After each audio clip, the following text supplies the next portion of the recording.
guys, for this tutorial I'm going to show you how to make a tribal beaded necklace. The supplies you'll need include approximately 300 rocaille beads, 2 chandelier ends, 2 4-inch wire sections, and I would go with 20 gauge wire for that, 2 4 to 5-inch chain sections. That will depend on how long you want your necklace to be, and I'll clarify that as I do the tutorial. You'll see what I'm talking about. 7 14-inch fishing line strands, 14 crimp beads, 1 lobster clasp, and then you'll need a pair of scissors, wire cutters, and needle nose pliers. So let's get started. To begin the tribal beaded necklace, you're going to take one of your chandelier ends here, and you can see why it's called that because it has the 7 rings that your strands will hang from, like a chandelier. So you're going to crimp one of your strands of fishing line onto one of the rings with one of your crimp beads, and you're going to do that for each ring that's on here. So I'm going to show you how to do one, and then I will, to speed up the process, I'll do the other ones off camera, so you're not watching me crimp a million of these. So I think the easiest way to do this is to put your crimp bead on your fishing line, slide that end through like that, through the first ring. And take your end of your fishing line back through, and then I like to pull it so that you're not wasting some of that fishing line. Then you're going to crimp that crimp bead as close to the loop as you possibly can there.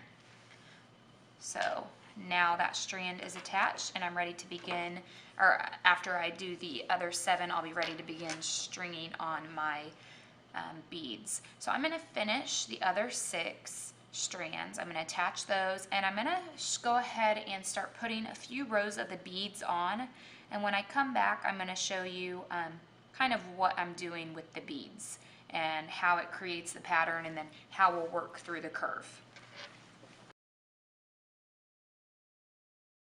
Now that I've started putting my pattern, my rows of beads on, I'm getting to the point where I want my overall grouping of strands, so my necklace, to curve. And when it makes the curve, if you keep your rows of beads in straight lines, then by the time it works through the curve and gets over here, all of your rows are going to be slanted. So in order to work through the curve, you have to angle each of those sections of beads. Another thing I want to point out is you can tell by looking at these, even though all of my beads are pushed up, they're still slightly uneven. That's okay, unless you really want to take the time to pick out beads that are the exact same size. That's going to happen. Each of these beads are slightly different in their sizing, so some are a little bigger, some are a little smaller, and that's going to affect the layout. When you get, to a certain point, so down here, I actually took one bead off of this gray section just because it stuck down quite a bit more.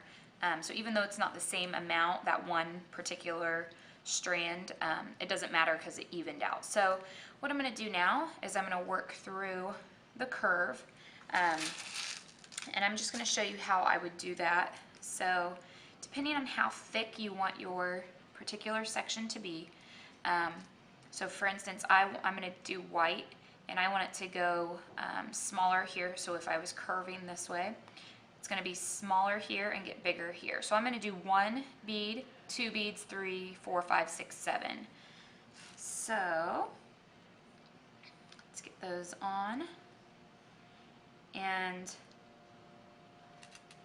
you're going to do this each time that you do this, you just want to go back and straighten out your strands and start to actually lay them in a curve so that you can see how far you need to go where you're modifying these sections. Because at some point, once you get through that curve of your necklace, you want to start straightening out your sections again and going back to the even rows instead of doing the 1, 2, 3 like I'm doing. If I wanted my section to be bigger, then I would have started with a larger amount of beads. So maybe I would do 3, 4, 5, 6, and so on like that. But usually the difference of 1 bead on each strand is enough to get you through that. So let me do this real quick so I can show you, and then once we see this, I'll finish up working through the curve and putting the rest of the beads on. So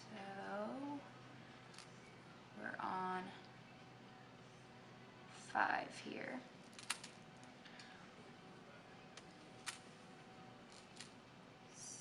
Let's see. And you should have noticed too that once you get to this point, your strands are staying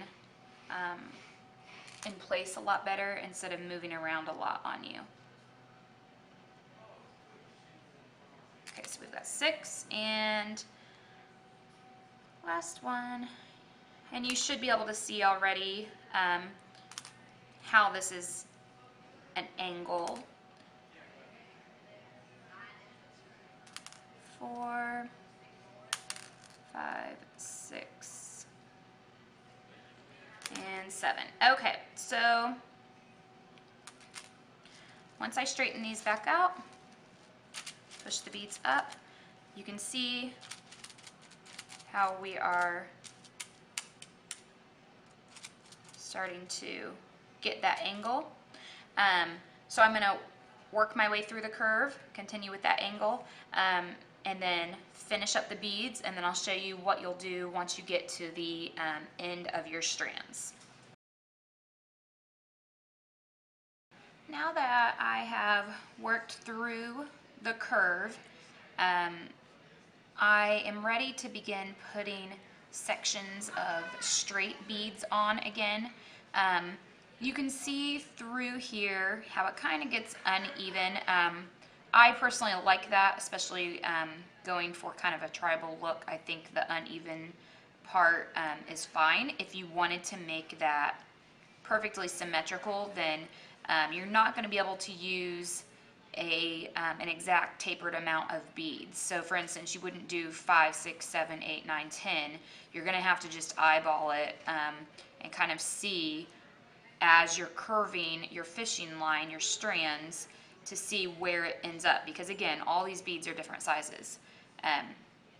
When I got over here, I did actually do that so that I can begin making my straight sections. So instead of doing 5, 6, 7, 8, 9, 10, I have 5, 5, 6, 5, 5, it looks like 6 and 7. So that's what gives me a straight edge. So now I'm ready to start doing my sections again. So whatever it takes, again, a lot of that is preference, but the main goal is to get through the curve so that these parts over here are back to pretty much straight.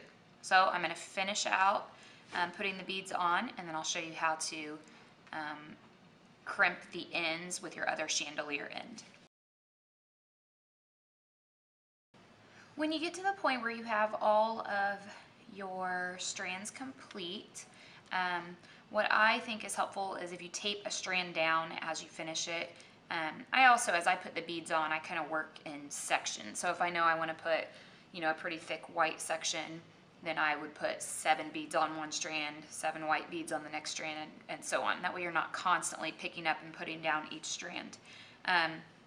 What you're going to do is finish out the end by attaching the strands to your second chandelier end here, your chandelier clasp. So in order to do that, I've already done 5 of them. You want to make sure that you are connecting the strands in order. So if this is your inside strand, you want to make sure that it goes to, so if it's connected to the right, then you want to make sure it's connected to the left in here. So you would work your way from the inside out. That way your shortest strand, and then your next shortest, and so on, all the way out to your longest strand. I get kids who turn these in sometimes and they have their strands all twisted, and so then you can't see your pattern. So I went ahead and put 5 on here. I'm going to go ahead and connect the other 2. So let me move this stuff. And I just taped them down so that my beads wouldn't fall off. Because that's the last thing you want to happen, is to spend all that time and then the strands fall off. So you can see this is my next one in line. It's my 6th one. So I'm going to put a jump ring, or I'm sorry, a crimp bead on here on the strand. I'm going to slip it through the 6th hole and back through the crimp bead.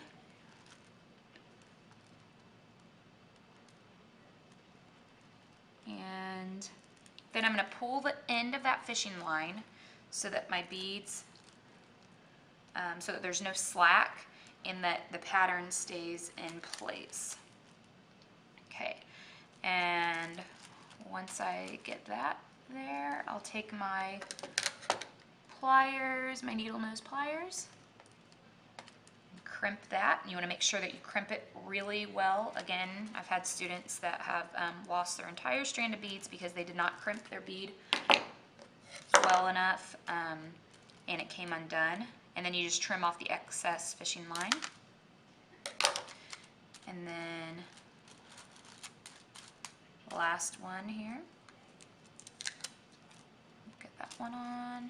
So it's the 7th strand, so it's going to be the 7th one in line. So again, slip the crimp bead on first. Slide it through the 7th hole. Slide that in back through.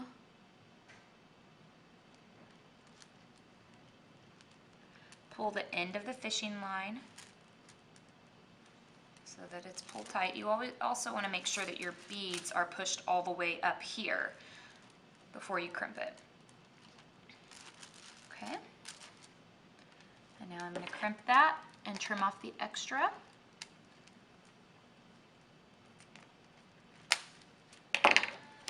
And now the next step will be to attach, so you can see here, pattern. Next step will be to attach the chain. So right when I come back, that's what we'll be doing. The last step of this necklace is to attach the chain that your beads will hang from. And when you do that, you're just going to, you can do one of two things. You can use a jump ring and attach it onto your chandelier and that way, or you can just open up one of the links of your chain, which I'm going to do, and you can just hook it on that way. So we have found in the past that when you hook these on, they slide around a significant amount, and it doesn't really allow the necklace to hang like the kids want. Let me close this a little more. So I've kind of come up with a solution for that, which is to wrap wire on either side of the jump ring that's attached, or the chain link that's attached on to the chandelier end here. This is slipping on me.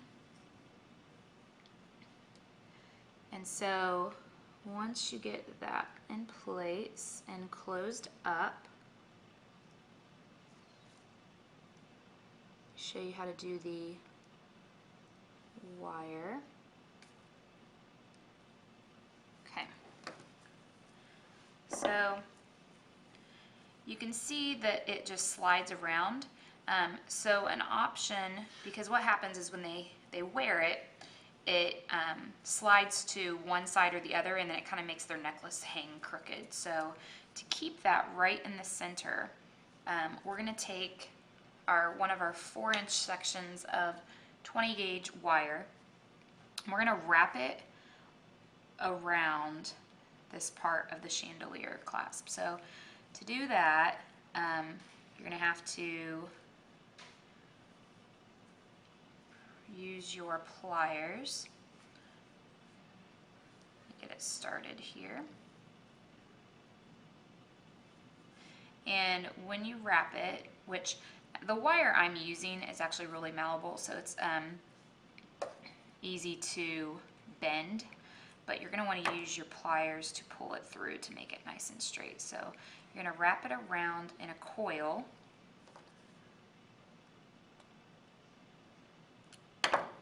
Once you get to the center part, you want to allow that link of your chain or the jump ring, depending on what you use, you want to allow that to stay there. And I'm actually going through the link, and then I'm going to go on the other side of it.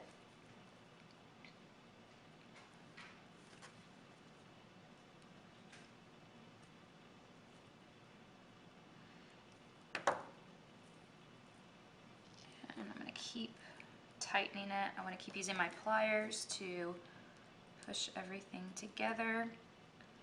Use the pliers to pull it tight.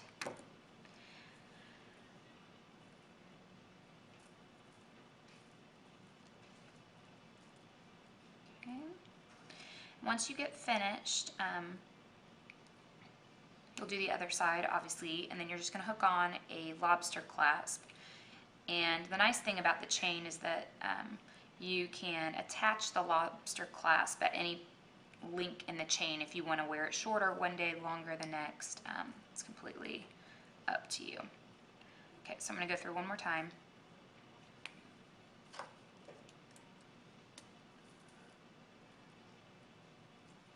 I'm going to use the wire cutters, snip it off in the back, and then use the pliers to flatten it down. And then I'm going to do the same with this part where I had started it. I want to snip that off as well in the back and use the pliers to flatten it down. So what that's going to do is keep that in place so it can't move around now. Okay, and then the last thing, so again, I'm going to do the other side. I'm going to attach the clasp, and then one other optional thing, which I'm not going to do with this example here. I see a stray piece of fishing line. The last thing that they could do is if they wanted to take some small gauge wire and wrap it around the opposite direction, so run it horizontally over the bar to kind of cover that up, they could do that as well and kind of go up to the top of the chandelier clasp. So again, I'll finish the other side, and then at the end you'll see the finished product. Now that I have the necklace finished up, you can see where I went back, attached the chain, finished the coils on both sides, and used the lobster clasp to attach the clasp part here.